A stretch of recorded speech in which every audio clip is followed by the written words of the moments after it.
lot of data out there, but there are databases that can help you find all this data quickly. So some of the main ones are Uniprot for proteins, GenBank for nucleic acids, PubChem and ChemSpider for chemicals. And so these are just a few, and I will show you more, as well as provide links. And this is just going to be like a quick guide to some of these databases you should be familiar with, if you want to do like biochemistry, molecular biology, any of this like biomedical stuff, anything like that. So these are some of the key databases to help you find what you need. So this is by no means an extensive list, but see, these are some of my favorites and some that I think will give you the most mileage. So starting with the fact that a lot of these databases will give you information like links to other databases with more specialized information. So if I want to find out information about a protein, the typical place that I'll start is Uniprot. So Uniprot has a lot of great info, and we'll get into it later, but it'll provide some basic info about sequence, length, function, various things like that. For nucleic acids, I often go to GenBank. So GenBank is like this NIH-run depository of all the publicly available DNA sequences. And so it has all of the data, and there's also this tool that from the NIH called BLAST. And so BLAST is this basic local alignment search tool. Basically, you can take a sequence like nucleotides. This can be either DNA or RNA, you can take protein sequences, and you can figure out where those sequences map to, as well as maybe like homologs or related versions. This can be helpful when you're doing things like trying to design primers as well. They have tools for that, but to make sure that your sequence is unique. If you want to look at like genome level stuff, Ensemble is really great. This is from the EMBL EBI, and so they have a lot of good resources located in Europe, and so they have a lot of great genome level information. For chemicals, PubChem, so this is another NIH one. You can look up chemical information, as well as there's ChemSpider from the Royal Society of Chemistry, so the RSC. Some more great chemical information there as well. We'll get back to these later. BioNumbers has just like totally awesome research-based random statistics. So maybe you want to figure out number of blinks per second. Let's see if that's average time between blinks. So it'll like look up information. I'm not sure why some of these are really random, but let's look at some of the popular bio numbers. The average duration of a single eye blink is 0.1 to 0.4 seconds, in case you were wondering. You can look at all sorts of really random statistics that are pretty cool. Okay, for looking for papers, PubMed is great for published papers. BioArchive is great for preprints. Note that there are also other preprint servers, so you might find things on like medRxiv if you more medical things. There's also like physics as the original like archive for preprints. Google Scholar as well. Okay, some other things. So for free code, so for like software programs that people have written, computer programs, various pipelines. GitHub has so much stuff. They also have a bunch of like tutorials and various things like that in multiple scripting languages. Bioconductor has a lot of R scripts.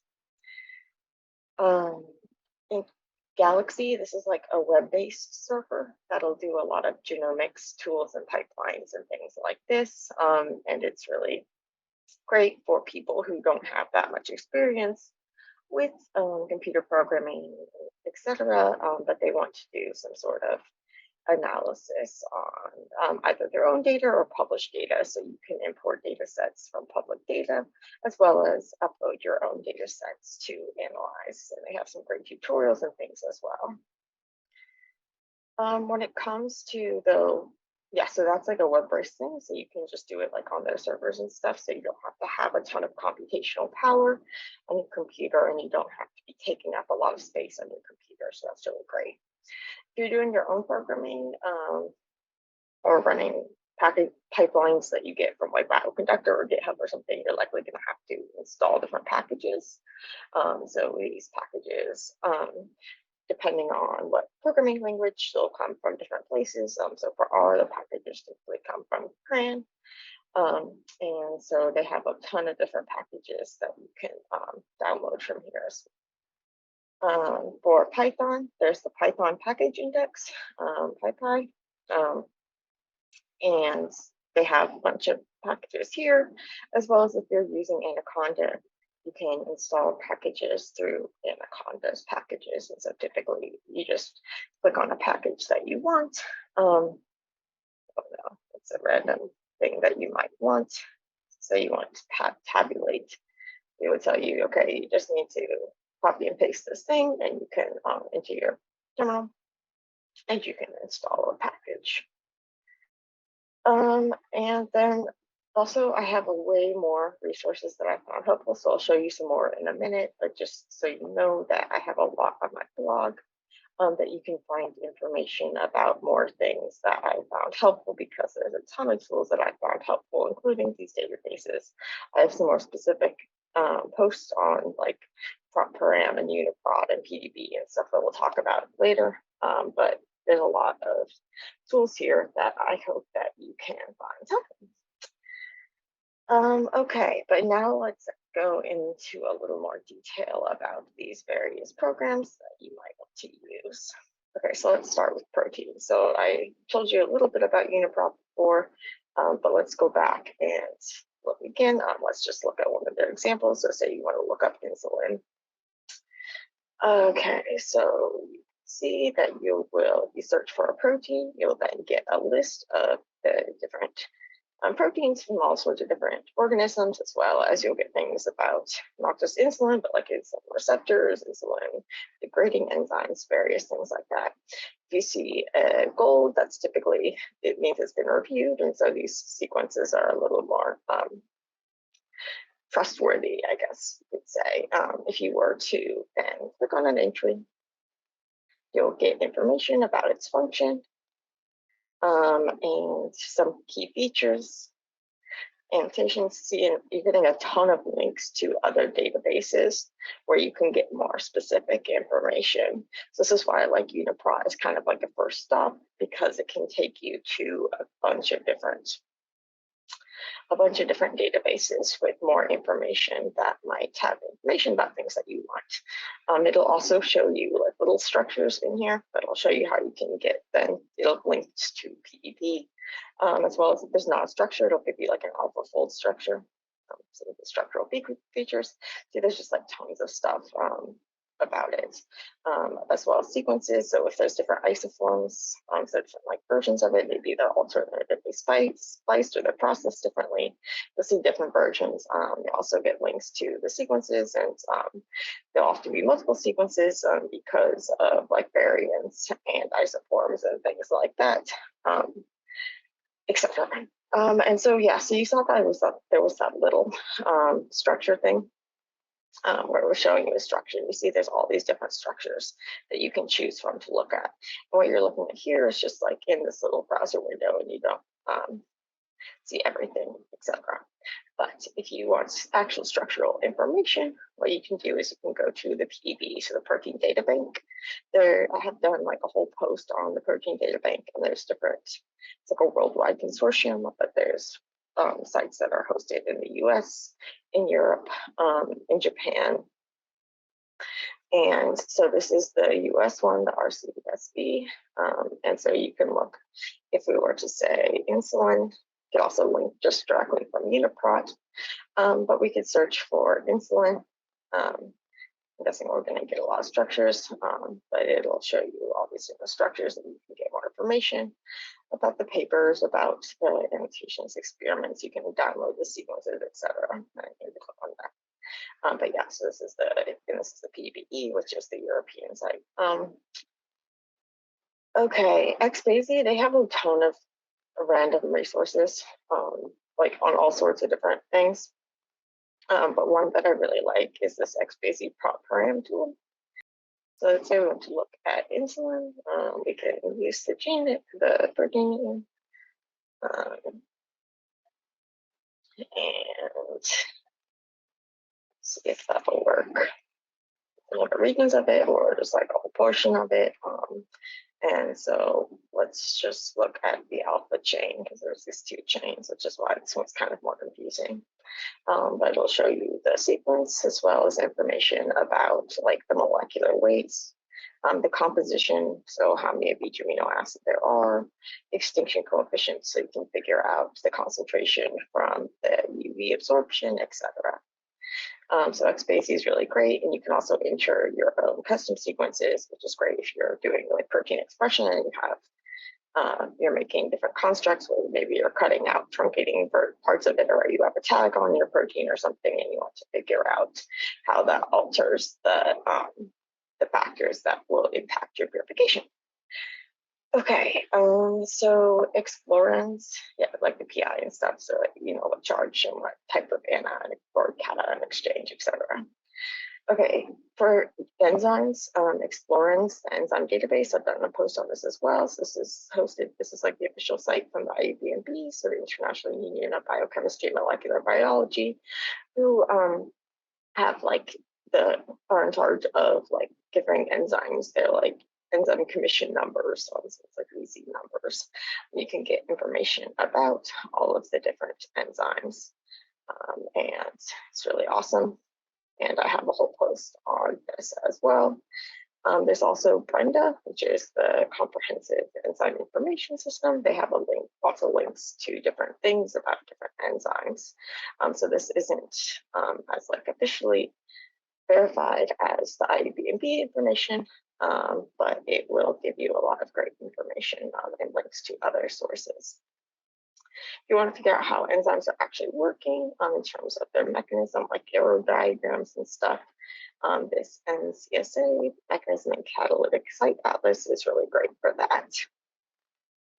For metabolic pathways, there's this KEGG pathway database where you can see all sorts of metabolic pathways and look into various aspects of them. So some cool charts and things as well. Okay, so that was the basics on my proteins. Let's go back and talk about nucleic acids.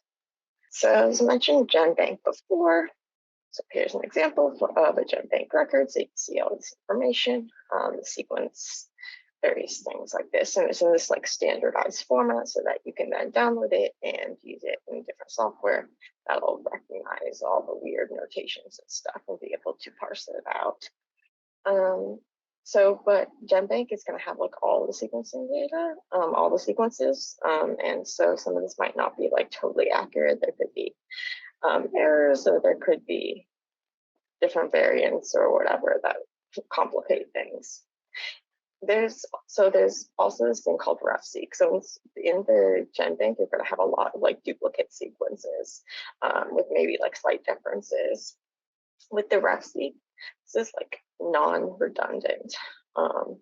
So basically what it means is that there's only a single version, like it's like the golden standard version, or not the golden standard, but the thing that all like, it's the reference. So everybody is able to compare to the same thing. And so the RefSeq will have those reference sequences that you can then use. So typically this is going to be like the most trustworthy. It's going to be the most annotated, the most information, the most checked, and that sort of thing. And it's what people will be referring to typically. If you want to look at where sequences come from, where they map to, where they align to, there's this BLAST that I mentioned before, and this is really great. In terms of like, so that's really great for like short sequences, especially if you're wanting to look at like genotype little things. Ensemble is really great for this. You can get information about genomes, different genomes in different organisms, as well as regulation. So binding sites, so maybe like ChIP-seq, that sort of thing, like what type of histone modifications there are, various things like that. UCSC, so UC Santa Cruz has a great genome browser. And this is going to allow you to look at genomes from different species, get information about various things. What's great is you can have all these different tracks where you can specify like what information you want. So there's all the information from all these different databases that you can then add as different tracks. So maybe you want to look at mRNAs, you want to look at mutations, you want to look at that sort of thing. And so you can see the exons and the introns, all sorts of really cool stuff. Select a region you want to go to, etc. There's also this thing called the Integrative Genomics Viewer, or IGV. This has both a web browser and a standalone download version for your desktop. And you can look at all sorts of data, so sequencing data, etc., like maybe ChIP-seq, that sort of thing. So again, you can use data you can download data from like databases, or you can upload your own data. And so when you're doing it on your web, you can do it just like without having to use a lot of computational power on your computer and space and that sort of thing. So IGV is really great. Okay, so that was the nucleic acid. Let's talk about gene expression. So if you want to know about human protein expression, there's this human protein atlas. So you can look at things at different levels. So tissue, brain, single cell, tissue cell type, pathology, immune cells, blood proteins, cellular sections. You can actually, these have a bunch of different, this data is coming from a bunch of different sources. So things like antibodies, things like mass spec, as well as transcriptomics, like mRNA sequencing and that sort of thing. But they have it at all different levels, and you can see where things are located both inside of cells as well as throughout the body. But this is all just for humans. So say you want to know about other in other organisms, there's also this expression atlas from the EMBL, EBI. So they have information where you can find information about expression in different species. So especially like the model species that are often used in biology. Or in terms of where they're getting data from a lot of these things. So this is, or where you would be getting data from if you wanted to analyze published data. You might see if you were to read a paper where they use some sort of like high throughput method, so something like sequencing, maybe like a microarray, things like that, you're going to have a bunch of data generated. And so often journals require that the authors submit that data to a public depository, I don't know, where people can then download the data and analyze it themselves. And then if there's any like foul play involved or whatever, but it's not really foul play. It's more just like if they realize that there's some errors, or maybe there's also things in the data that the authors didn't find. So it's really valuable to have everybody have access to the data. And so how they do that is that they'll deposit it in some sort of repository like the Gene Expression Omnibus repository. And so it supports so it'll host the data so that the authors don't have to have it on their computers forever, and they don't have to deal with individual people asking them for the data. So you'll see like something at the end of a paper, it'll have like a GEO session number, which you can then type in here and get the information about it. Download the data sets. For sequencing data, there's also this SRA, Sequence Read Archive. So sometimes you'll see SRA numbers where you can get the SRA reads, so the sequencing reads here. Okay, we're almost there. Okay, let's talk about chemicals. Okay, so PubChem, this is the NIH chemistry database. There's also the ChemSpider, which is the Royal Society database. If you want, so this is a bunch of information about different things about a chemical. There's also more specific things. So I use this a lot in OCHEM, this like NIST, so the National Institute of Standards and Technology, has this like web book, chemistry web book with information like mass spectra, IR spectra, NMR spectra, various things like that, really helpful. I remember that when I was taking OCHEM, there was like a government shut down as the site went down or you're trying to do research, which is not good. Drug bank, this site, it's like bright pink. Oosh, that's bright pink, but they have some great information, public information you can find about drugs and their interactions and that sort of thing. Campbell, this is a great resource if you want to know how compounds interact with like proteins in the body and that sort of thing. You can look at targets as well as like search for targets as well as search with and see what molecules might interact with it, as well as look for compounds and see what molecules they might interact with, or like proteins and stuff they might interact with.